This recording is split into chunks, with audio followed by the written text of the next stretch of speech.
दोस्तों, आज हम बात करेंगे सदी के महानायक कहलाने वाले अमिताभ बच्चन के बारे में।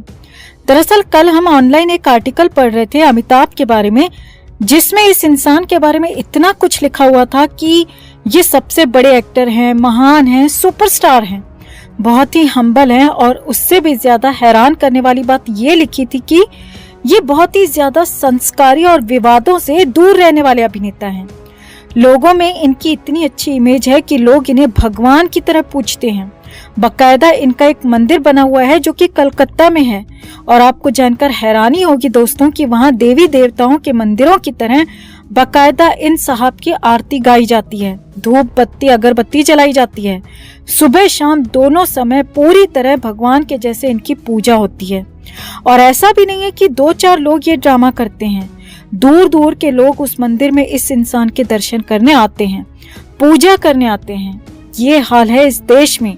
हम अमिताभ पर एक कंप्लीट वीडियो नहीं बना रहे हैं, सिर्फ कुछ खास बातें बताएंगे जिनसे ये पता चलेगा कि ये इंसान पूजा करने के योग्य तो दूर, इज्जत करने के लायक भी नहीं है। पहले बात करते हैं इनके गुणवान और संस्कारी इमेज के बारे में। लोगों को यही लगता है कि ये जनाब औरतों की बहुत ज्यादा इज्जत करते हैं। अमिताभ बच्चन का अपनी फिल्मों की लगभग हर हीरोइन के साथ नाम जुड़ता था। ये लिस्ट इतनी लंबी है कि नाम लेते लेते आप थक जाएंगे। ज्यादातर लोगों को अमिताभ और रेखा की लव स्टोरी याद रहती है। इसके बारे में कहा जाता है कि ये बहुत ज्यादा महान लव स्टोरी थी। मौसमी चटर्जी, जीनत अमान, परवीन बॉबी, नीतू सिंह, जया प्रदा, अमृता सिंह, किमी काटकर, ये थोड़े से वो नाम हैं जो मीडिया में सुर्खियों में बनते थे। रेखा तो वर्ल्ड वाइड फेमस थी ही एज अ गर्लफ्रेंड। इसके अलावा हेमा मालिनी के साथ भी इनका नाम जुड़ा था, और ये भी कहा जाता है कि धर्मेंद्र ने हेमा मालिनी को अमिताभ संग काम करने पर पाबंदी लगा दी थी। वहीं जब जीनत अमान ने शादी करने को कहा तो उसे भी साइडलाइन कर दिया।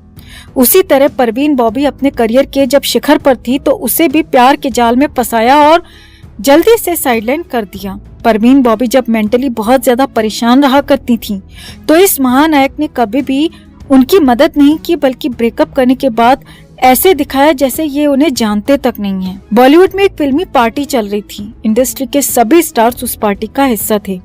पार्टी शुरू होने के बाद अमिताभ अपने फ्रेंड डैनी के साथ उस पार्टी में पहुंचे।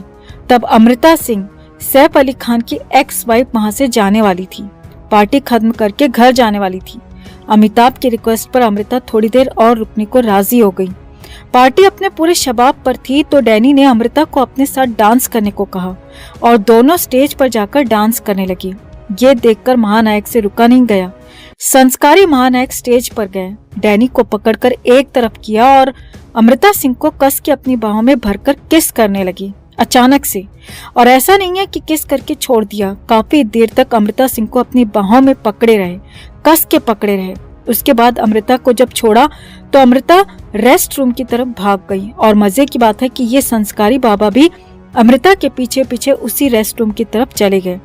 कहा यह भी जाता है कि तब अमिताभ और अमृता का अफेयर चल रहा था, और अपनी गर्लफ्रेंड को अपने दोस्त के साथ डांस करते हुए देखकर संस्कारी बाबा जेलस हो गए और जाकर अमृता सिंह के मुंह से मुंह लगाकर उन्हें सांस देने लगे। इसके अलावा कुछ लोग ये भी कहते हैं कि उन दिनों अमृता सिंह का विनोद खन्ना के साथ अफेयर चल रहा था, और विनोद खन्ना के साथ अमिताभ का मनमुटाव इतना ज्यादा था कि महानायक ने अपनी पावर और हैसियत का प्रयोग करके विनोद खन्ना को कई फिल्मों से निकलवा दिया था। लेकिन कोई खूबसूरत लड़की विनोद खन्ना को डेट कर रही थी और अमिताभ को घास तक नहीं डाल रही थी, तो ये इतनी ज्यादा खुन्नस बैठ गई इस बात से कि उस पार्टी में संस्कारी बाबा ने अमृता सिंह को चूम लिया ताकि विनोद खन्ना की बेइज्जती हो कि विनोद खन्ना की गर्लफ्रेंड को किसी ने चूम लिया। लेकिन हैरानी की बात यह है कि इस घटना के बाद, इतनी बड़ी वारदात होने के बाद भी किसी ने इसके खिलाफ ना तो कोई बात की, ना मीडिया में ज्यादा चर्चा हुई। और इसका कारण था कांग्रेस पार्टी से नजदीकी, जो कि सत्ताधारी पार्टी थी, साथ ही राजीव गांधी से याराना, जो कि महानायक के बचपन के दोस्त थे।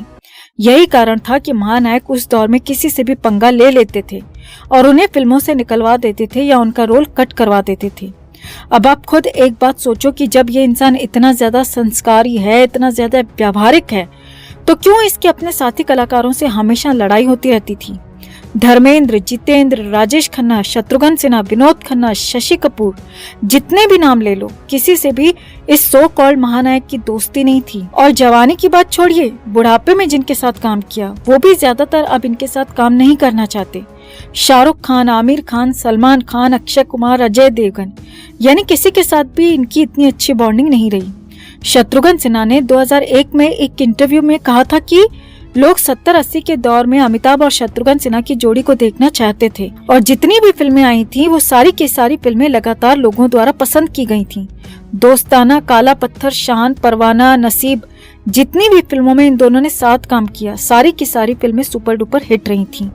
लेकिन अमिताभ शत्रुघ्न सिन्हा के साथ काम नहीं करना चाहते थे, क्योंकि अमिताभ के अनुसार शत्रुघ्न सिन्हा एक्टिंग में भारी पड़ जाते थे, जिसकी वजह से अमिताभ कभी भी साथ में काम करने को रेडी ही नहीं होते थे।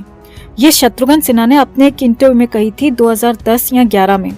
अमिताभ की वाहवाही इसीलिए भी ज्यादा की जाती है क्योंकि वो राजीव गांधी के दोस्त थे, और कांग्रेस उस समय देश की सबसे बड़ी पार्टी हुआ करती थी। किसी को भी फिल्म से निकलवा देना, किसी का रोल कट करवा देना, किसी से भी बदतमीजी से बात कर लेना, ये इन महानायक की आदत थी। लेकिन कोई कुछ बोलता इसलिए नहीं था कि सत्ताधारी पार्टी के खासम खास थे। कुछ जगह हमने ये भी पढ़ा है कि अमिताभ बच्चन यारों के यार हैं, वो दोस्ती बहुत अच्छे से निभाना जानते हैं।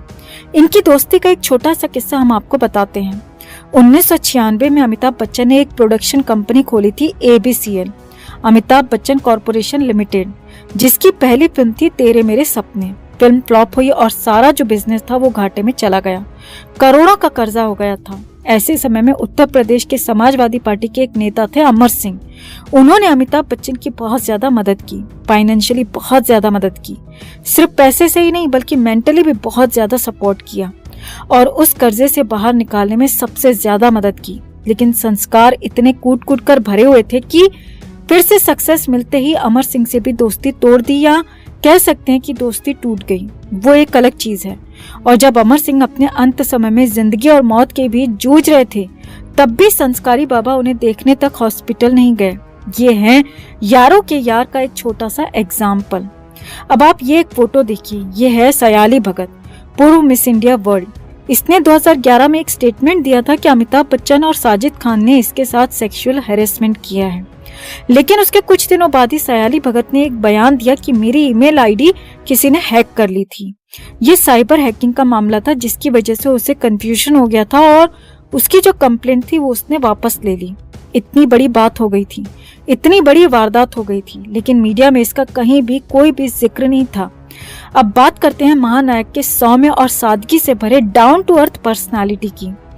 1984 के चुनाव में अमिताभ ने बहुत बड़े अंतर से चुनाव जीता, लेकिन राजनीति इन्हें रास नहीं आई और अपना कार्यकाल पूरा करते ही इन्होंने फिल्मों की तरफ रुख कर लिया। फिल्मों में एक समय पर इनका जो ईगो था, इनका जो एटीट्यूड था, वो इतना सर चढ़कर बोल रहा था कि आते ही इन्होंने सभी फिल्म मेकर्स को एक फरमान सुना दिया था कि आज से कोई भी सेट पर इनका नाम नहीं लेगा, इन्हें सरजी कहकर बुलाएगा, चाहे वो कोई भी हो, इन्हें वो सरजी ही बुलाएगा। दोस्त हो, रिश्तेदार हो, छोटा हो, बड़ा हो, कोई भी हो, वो इन्हें सरजी ही कहेगा।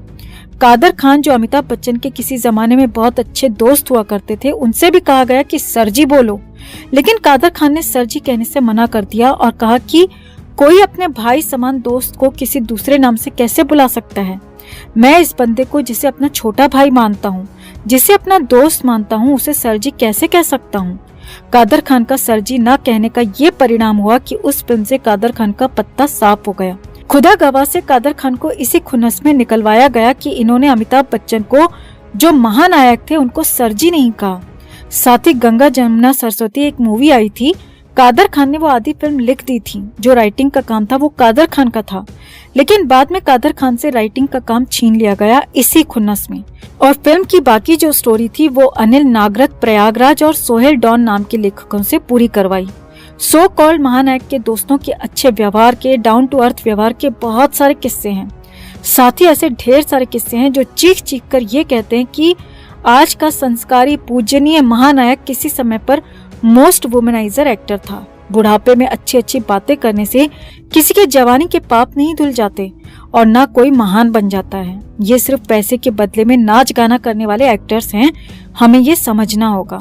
इस महानायक के बारे में आप क्या सोचते हैं? कमेंट में आप भी अपनी बात, अपनी राय जरूर रखें।